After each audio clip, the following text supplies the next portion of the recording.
D'ici tout commence épisode 37 diffusé sur TF1 mardi 22 décembre 2020. Antoine a convoqué Rose et Clotilde, le notaire a appelé l'Institut, il n'y a pas de testament. Chacune va hériter de la moitié de sa fortune. Clotilde se voit directement succéder à Auguste. Rose pense qu'elle pourrait envisager une codirection. Clotilde ne veut pas partager la direction avec sa sœur.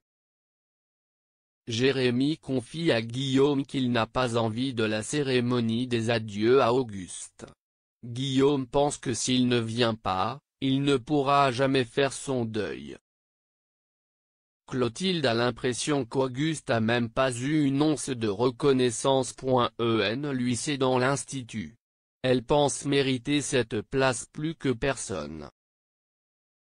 Elliot et Hortense viennent voir Célia chez elle. Ils étaient inquiets en apprenant que Célia ne venait pas à l'enterrement.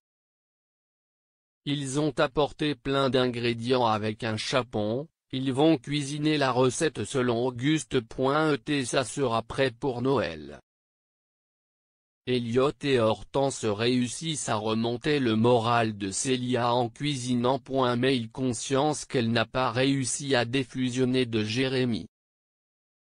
Claire continue de fouiller pour trouver les documents liés au secret.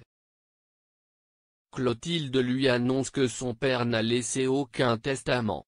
Clotilde réitère que la direction lui revient de droit.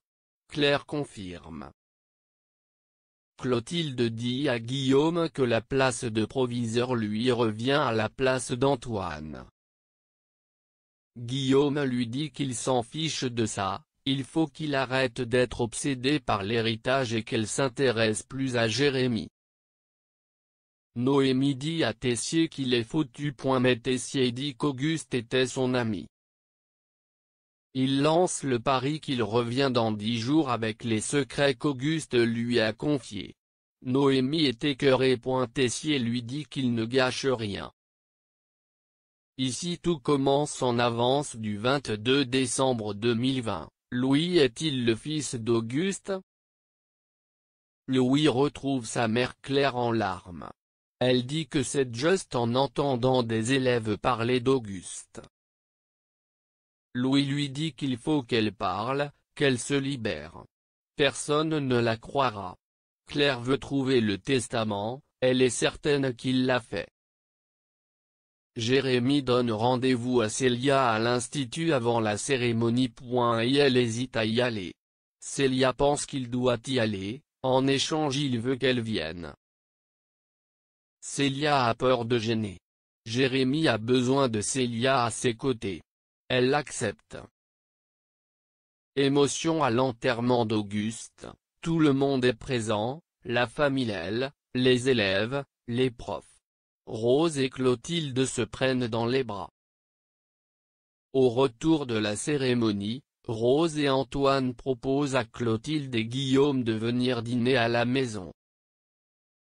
Clotilde demande à Antoine de convoquer les encadrants de l'Institut pour organiser un vote afin de savoir qui va reprendre l'Institut, Rose ou Clotilde.